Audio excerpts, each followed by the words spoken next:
Father, would you stand right now? We want to recognize you. Amen. Let's give our fathers a big hand. You just don't know what it means. Remain standing. You just don't know what it means, man, to see godly men in church on Father's Day.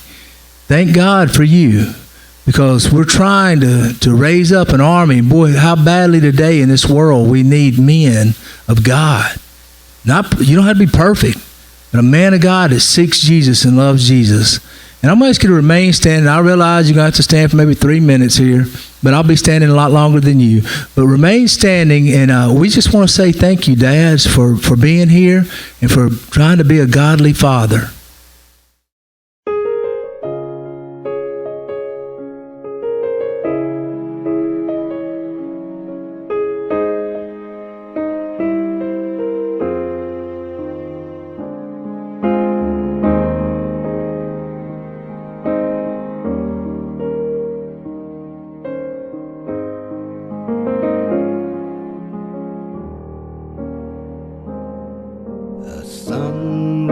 Tells his father how he really feels. A handshake or a pat on the back is all that he reveals. I'd like to right that wrong here in this little song. Thank you for shaping my life. For teaching me all you can. You are no ordinary man. No, no, no. You make me everything I am. Thank you for taking the time. Thank you for showing me the way.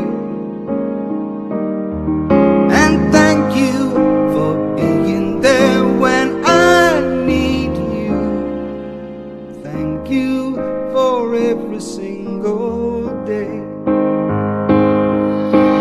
Now I've been blessed with a son of my own. Got my own bedtime stories to tell. If I can raise him half as well as you raised me, guess I'll be doing pretty well. Thank you for your guiding hand. Thank you for making my dreams come true. You're an extraordinary man, and I hope you're as proud of me as I am proud of you. Thank you for giving me life. Showing me good from bad. I guess I'm only really trying to say thank you for being my dad. Even though the years drift away, I never took the time just to say I love you, and I always have. And thank you for being my dad.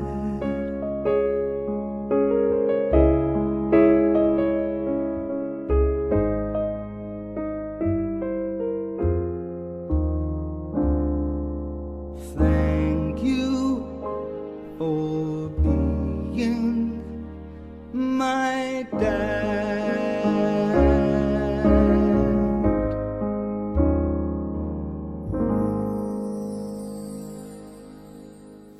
How badly today do we need role models? And too oftentimes our role models are not very good examples, are they? The motives aren't quite what they need to be. But you know, today I want to challenge the dads and the men that are here, even if you're not a father, that today's the day that we need to decide to become men of God. We need to decide today that we can become the godly fathers that God has called us to be. Now, that doesn't mean that you got to be perfect, but we need to be examples of what God has called us to be. You know, Paul, when writing to Christians, he said, you don't necessarily have to listen to me. Just watch what I do. Don't you wish that we as men of God, we as fathers could say the same thing? That we're going to live what we say. We're going to be honest, and we're going to be an example, and we realize that we are the role models for our children. Our lives should be a testimony, not only to the people at our workplace and to our family, or to our friends, but also to our children and to our families. It's so much easier, I think, today to pretend in public, isn't it? To act like you got it all together at the factory or at the job or at the supermarket. And yet come home and let your guard down and let your hair down in a sense, and there you live a life that's totally different than what you live in public. And it's such a shame, because at our homes is when we need to be the best example of what God has called us to be. And this should be the goal that we strive for. You know, sometimes I think if our children don't think that we're a hypocrite, then we've done something right at least. You know? If you want to guarantee that your child will pretty much deal with some sort of addiction or have to go through some sort of therapy, then all you have to do is live inconsistently in front of them. It's to say one thing and live another way. You know, we've seen parents who do this so many times, who tell their kids, you know, you don't need to drink, you don't need to smoke, you don't need to do this, you don't need to do that. And yet they do the very things they tell their children not to do. And then they say things like, don't do as I say, or don't do as I do, do as I say. And that's hypocrisy. And this messes up our children. We need to be examples. Now, the Bible teaches us several things. We're going to look at several ways that God, our Father, gave us a role model, or gave us a model that we could follow as fathers. So I want you to look with me in the book of Ephesians chapter 5. In Ephesians chapter 5, like I said, we're going to look through several verses today. And Ephesians chapter 5 is a verse that some of you men are going to love at first, especially when I first start talking about it. In Ephesians chapter 5, verse 21, it says this: submit to one another out of reverence for Christ. Now here's the part you're going to like, guys. Wives, submit yourselves to your own husbands as you do to the Lord. For the husband is the head of the wife, as Christ is the head of the church, his body, of which he is Savior. Now, as the church submits to Christ, so also wives should submit to their husbands in everything. Amen, men, right? Hey, you like that part, don't you? You know, I can still see, what was his name? Jackie Gleason on The Honeymooners when he was Ralph, you know, telling his woman that she needed to submit to him, that he was the king of his castle, you know. And so we see here that men are called by God to be the leaders of their home. But let's not go just say leaders. They're called to be the spiritual leaders of their home. And if I'd have just stopped right there saying, wife, submit to your husband, we guys could have walked out of here feeling pretty good about things. But we need to read on a little bit further. Look what it says in verse 25.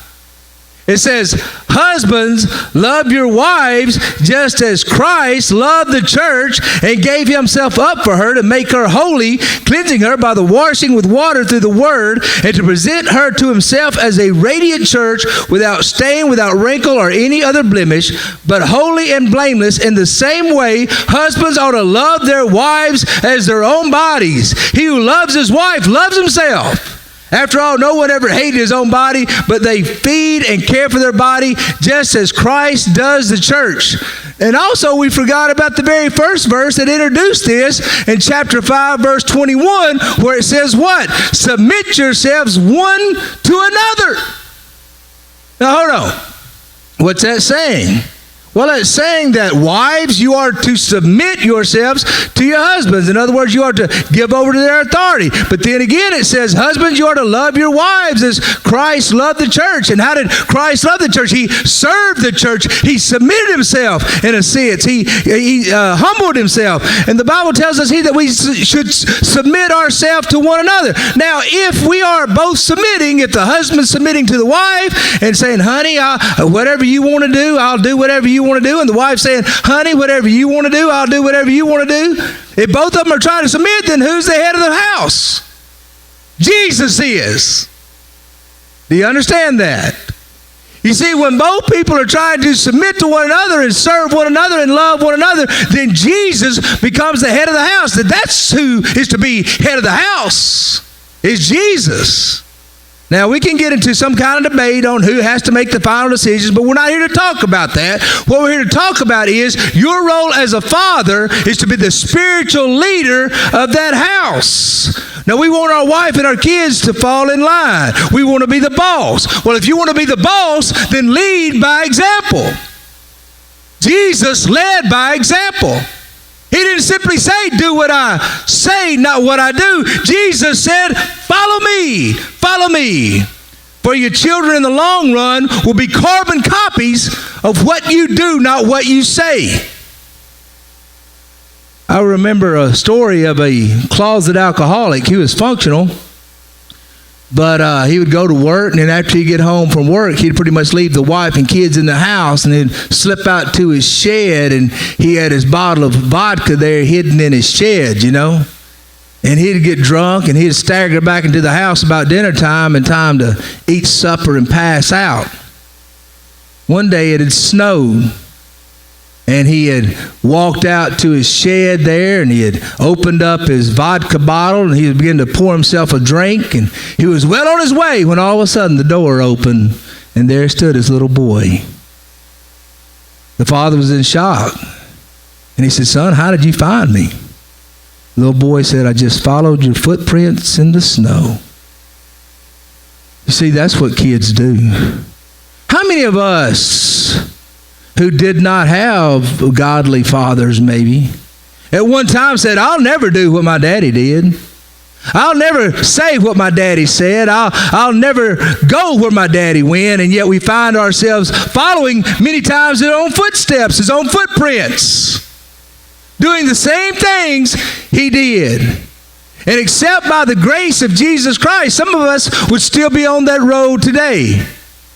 God has called us as fathers to be spiritual leaders of our homes and of our families. Also, God has called us to be an example, to follow God's example as provider. The Bible says in the book of Luke, chapter 11, Luke chapter 11, says in verse 11 through verse 13, which of you fathers, if your son asks for a fish, will give him a snake instead? Or if he asks for an egg, will give him a scorpion? If you then, though you are evil, know how to give good gifts to your children, how much more will your Father in heaven give the Holy Spirit to those who ask him?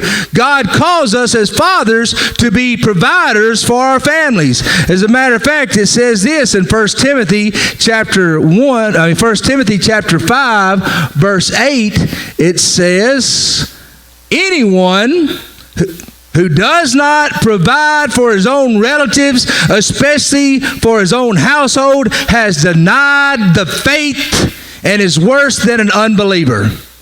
God has called men to be providers for their families.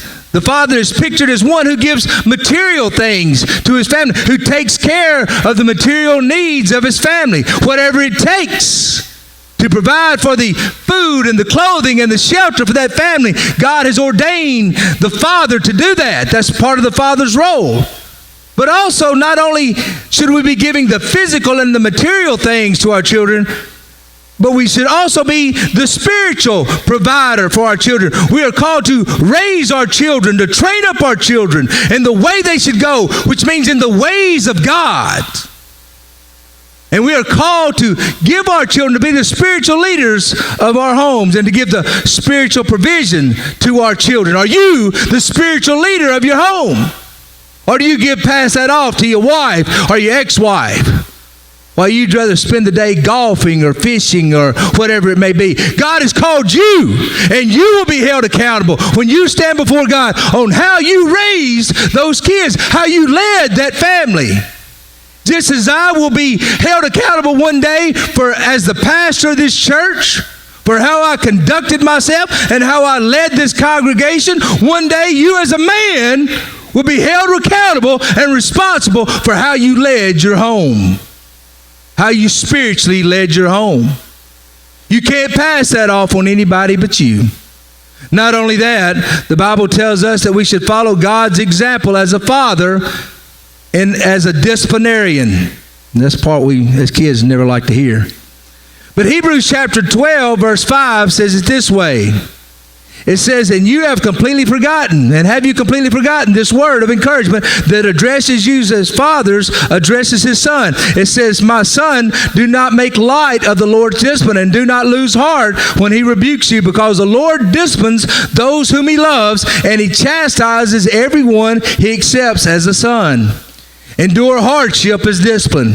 God is treating you as his children. For what children are not disciplined by their father? Well, we see a lot of them not disciplined by their father. If you are not disciplined and everyone undergoes discipline, then you are not legitimate, not true sons and daughters at all. Moreover, we have all had human fathers who disciplined us, and we respected them for it. How much more should we submit to the Father of spirits and live? They disciplined us for a little while as they thought best, but God disciplines us for our own good, in order that we may share in his holiness. No discipline seems pleasant at the time, but painful. Later on, however, it produces a harvest of righteousness and peace for those who have been trained by it. Fathers, you are called to discipline your children. Now, I'm not always talking about a spanking, but I am talking about training, and I am talking about disciplining. You know, I find it such a shame today that so many moms and dads want to be friends with their kids. Your kids don't need friends. They got plenty of those. What your kids need is parents. Your kids need somebody who will set boundaries for them. Because you see, there's safety inside of boundaries. And I do believe, as a coach and a teacher and a father who have dealt with youth and children most of my adult life, I have found that children respect discipline. They feel safe within those boundaries. They need to have a parent or a person that lets their yes be yes and their no be no. A father's word should be truth, and a father's word should be law. What he says should come to pass. If I say I'm going to do it, I'm going to do it. You ever been to Walmart and saw this kid pitching a fit? Wanting every little toy there, wanting to grab all the gum and get everything on the shelves? And the mama or the daddy sitting there going, you can do that again, I'm going to get you. You do it again, I'm going to get you. You do it again, I'm going to spank you. And the kid just screaming and yelling. I wonder if they ever got. You know? I wonder if they ever got. Why lie? Why lie? If you say you're going to do something, man of God, do it. Let your yes be yes and your no be no. We need to set boundaries for our children. We need to discipline our children. Like I said, God hasn't called you to be a friend to your child. Guess what? You got your whole life to be a friend with your kid. When that kid turns 21, if by the grace of God we're still living at that point, then you can be a friend with your child from then on.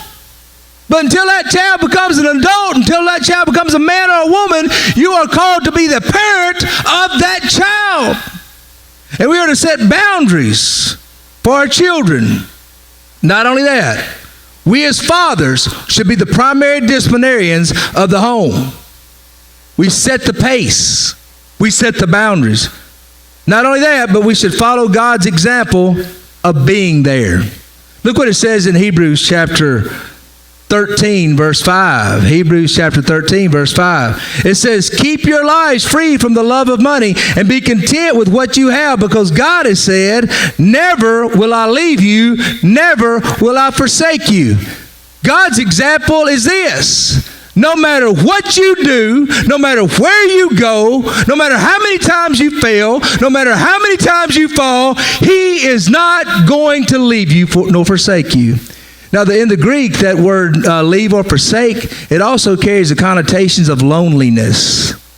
And what it's saying here is this: God will never leave you lonely.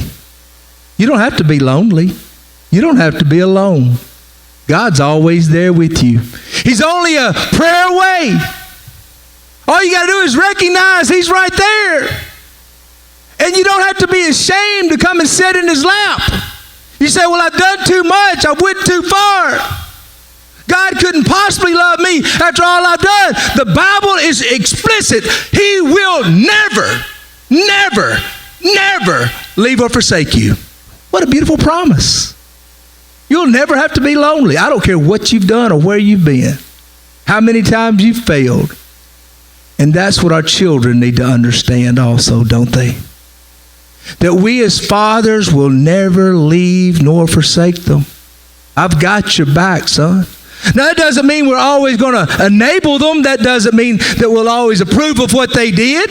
That doesn't mean that we have to not be the disciplinarian that God's called us to be. But that does mean that that child knows deep inside his heart and his mind that the Father is always there. You remember the story of the prodigal son, don't you? The son was rebellious, got his inheritance, went off into a far country, spent it on prostitutes, spent it on liquor, spent all of his money, spent his whole inheritance. Finally, a famine came across the land. He was hungry. So he was so hungry that he began to feed pigs, and he would look at that slop that he was feeding those pigs, and his own stomach would growl, and he would want to eat that slop that the pigs were eating. And all of a sudden he remembered a father far away. And he thought to himself, my father's hired servants have food to eat. They have clothes to wear, and look at me. I'm hungry. I'm dirty. I'm stinking. I'm going to go home to my father, and I'm going to say, Father, forgive me. I've sinned against heaven and against you. I'm no longer worthy to be called your son. Simply make me as one of your hired servants. So the son got out of the pig pen, and he began to walk that long road home. And the father saw him in the distance, his head bowed, but the father knew who he was. That's my son. So the father ran to meet him. The old man ran to meet him, and he grasped his son. And as soon as he got to him, the son fell, and he said, Father, I've sinned against heaven and against you. I'm no longer worthy to be your son. Just let me be a servant. And the father picked him up and said, Son, you are my son. You were dead, and you're alive again. You were lost, and now you're found. Bring the fatted calf. Put rings on his fingers. Put clothes on his back, because my son, who is dead, is alive again. What a beautiful picture of a father. You notice one thing the father never did. The father did not go to the pig pen to get his son, did he? He waited on the son to come home. But the son knew he had a home to go to, didn't he? And I think that's a good illustration of what a father is. The son knows that that he can go home, that daddy's still going to be there. You know, we need today to let our children know that we're there for them. We need to spend time with our children. You know, we've given them clothes and food, but that's not enough. Our children need you. It's such a shame today. I wonder how many fathers here would actually admit they spend more time on social media than they do with their own children. You know, there's actually a survey not that long ago, well, maybe it was long ago, that the average father spent about 2 minutes a day with their kid in quality conversation. 2 minutes a day. What a shame. They'll be gone soon. I got my youngest sitting on the front row right here. 21 years old. Wow, man. How time flies. You got little kids, get on your nerves sometimes, get into everything, break your stuff, mess up stuff. write on your furniture, color your walls, lose your tools. I even had a daughter one time, a brand new rodeo, Isuzu rodeo, just pulled up in the driveway, hadn't had it 2 weeks. She decided she was going to write her name with a brick down the side of it. Boy, I miss those days. You know, they'll be over soon. They'll be over before you know it, like a vapor. One day you'll be missing those times when your home's empty. We need to give our kids ourselves while we got time. It's a tragedy. It's a tragedy. You know, it's a tragedy that we know our co-workers better than we know our children. We know what's going on in the life of a stranger from Facebook than we know what's going on in the lives of our own child. Let me say this, kind of a side note. I don't know how many of you got daughters here today or have a daughter. You know, dads, spend time with your little girls. So important. I'm not saying you should spend time with your knot-headed boys. But daddies, you need to spend time with your little girls. And you know what, Dad? When those little girls turn 13 or 14, you need to still date your little girls. You need to take them out on a date. I can remember one time Terry let me borrow his Corvette. And of course, I'm not going to go into all the bad things that happened to that Corvette. But I remember I told my daughter, I said, I'm going to come get you and we're going to go out and get us a hamburger in that Corvette. She was about 3 at the time. And I remember pulling up in that driveway, and I was running late like I always was, and I pulled up in that driveway, and all of a sudden she come to the door, and she had on this pretty little princess dress. And she had her little hair made up.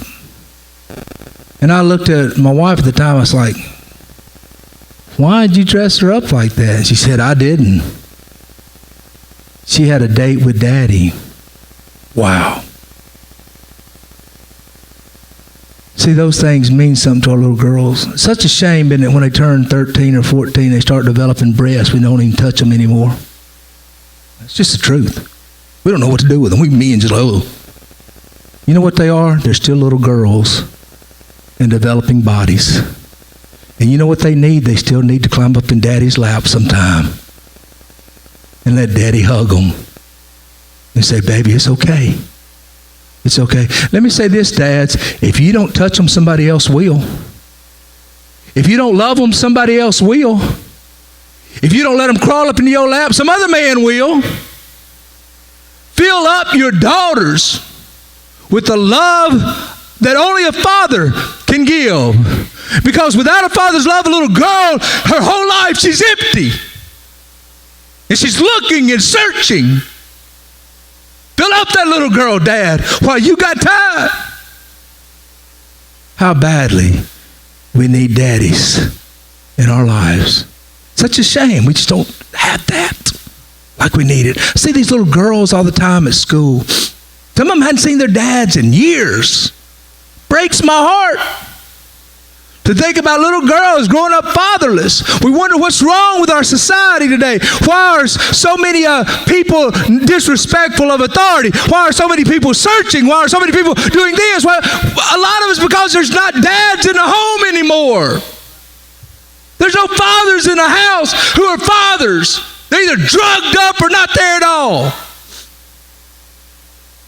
Not loving on their kids, not being the spiritual leader that God's called them to be. Lastly, in Deuteronomy chapter 6, verse 4, we need to follow God's example by teaching them to follow God. says in chapter 6 of Deuteronomy, verse 4, "Hear, O Israel, the Lord our God, the Lord is one. Love the Lord your God with all your heart, with all your soul, with all your strength. These commandments that I give you today are to be on your hearts. Impress them on your children. Talk about them when you sit at home and when you walk along the road and when you lie down and when you get up." What's he talking about? He said, instill into your children the things of God. Teach them. When you lie down, when you're driving around, when you're walking, when you're talking, talk about Jesus. Talk about God. You know, there's an old saying, used to be back in years ago, a family that prays together stays together. When's the last time you prayed with your kid? When? I ain't talking about now I lay me down to sleep. I'm talking about you prayed. You prayed with your son. You prayed with your daughter. Not listen to their prayer. You prayed. When's the last time you prayed over them? When's the last time you talked to them about Jesus? You know, we depend upon our pastors and our youth pastors and our children's pastors to teach our children about the things of God. That's your calling. That's why God gave them to you. We're to teach our children the things of God. There was a deacon one time that came into a pastor's office, and he was all upset and in tears. He said, "My son won't have anything to do with me." He said, I called him the other night. I went by his house, and he says, "Daddy, leave me alone." And the pastor said, "I don't understand that, sir. You've been a good man all your life. At least as far as I've known, you've always tried to do the right things." And the deacon said, "Well, well before you knew me, I was not a good man. I lived my life any way I wanted to. And I lived in front of my children. And now my son's a grown man. And I went to him the other night to apologize to him and to try to make amends to him. And he slammed the door in my face and he said, 'Daddy, you made me what I am. Now leave me alone.'" Some of you fathers, you have the opportunity now. You have the opportunity now to worship Jesus with your family, to share Jesus with your children. You know, it's a tragedy that many kids don't know their fathers or live with them. And so they have no real role models in their life. So little girls grow up not knowing how to be treated by a man, and little boys grow up not knowing how to treat a woman. They have no real providers or disciplinarians who set boundaries and who have authority. They have no one that's there, no one who sits in the stands as their fan club and says, "I'm never going to leave you alone, buddy. I've always got you back." And they don't have anyone to teach them the things of God. But isn't it strange that those who are even raised without a father knows this is not the way it should be? This is not even if you never had a father, you know that's not the way it should have been. You know how it should have been, right? Watched a movie the other night called Antoine Fisher. And in this movie, this young man was born in a jail. His mother gave birth to him while she was in prison. And his father had been shot by an ex-girlfriend and killed. So he had never met his father. And he was given up to foster care out of prison. He waited on his mother to come get him, but his mother never did. And so he was on his own. And so he grew up being sexually abused, and he grew up being passed from house to house, beaten many times unconscious. And now as a young man who had just watched his best friend be murdered in a robbery, he decided to join the Navy. And he was angry, and he was bitter. And so anytime he could fight, he fought.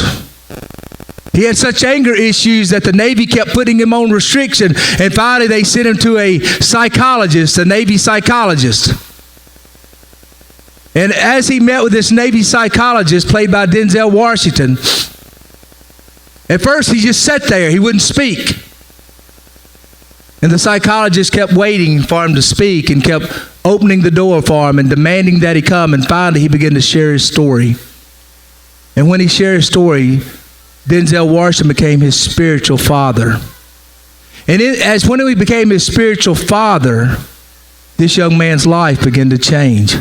Because he knew that this wasn't the way it should have been. And I want you to watch this clip from Antoine Fisher of a poem. This is a true story, by the way, of a poem this young man wrote. You okay? Yes. I'm okay. Just never had a real Thanksgiving at the Taste before. You didn't have a real one over here either, I guess. You have a real nice family. Thank you. Got this for you for having me over today. You got a gift for me. Is it money? No. That's a poem. Can't see without my glasses. Why don't you read it for me? No, I'd rather you read it, please. Who will cry for the little boy, lost and all alone? Who will cry for the little boy, abandoned without his own? Who will cry for the little boy? He cried himself to sleep. Who will cry for the little boy he never had for keeps? Who will cry for the little boy who walked the burning sand? Who will cry for the little boy, the boy inside the man? Who will cry for the little boy who knew well hurt and pain? Who will cry for the little boy who died and died again? Who will cry for the little boy? A good boy he tried to be. Who will cry for the little boy who cries inside me? Who will cry for the little boy, Antoine? I will. I always do. Today, as I said, we so badly need fathers to be who they're called to be, men of God. But let's be real. A lot of these boys and young girls do not have fathers. Never will.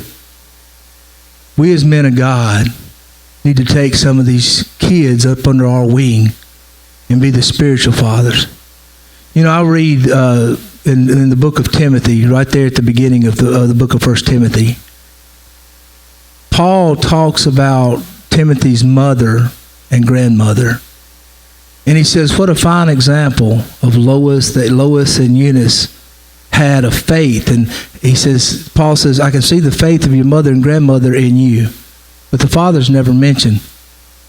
But later on through the scriptures, you'll read as Paul writes to Timothy, he calls him over and over again, my son, my spiritual son. Dads, invest yourself also into the community. Invest yourself into some of these sons and daughters who have no fathers, who have no role models, who have no one that'll set them boundaries and talk to them about the things of God. You can still make a difference. You still matter.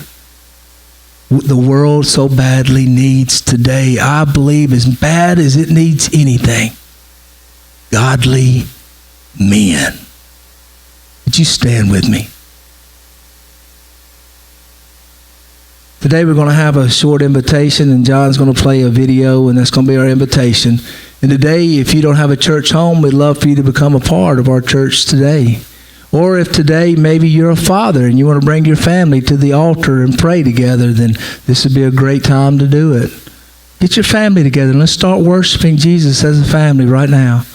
Or maybe there's some other conviction that God's placed upon your heart. Maybe you don't have a father, so there's an emptiness and a loneliness in your heart. Guess what? God is your father, and he can fill up that emptiness that was left by the earthly father. Whatever it may be, you come as this video plays.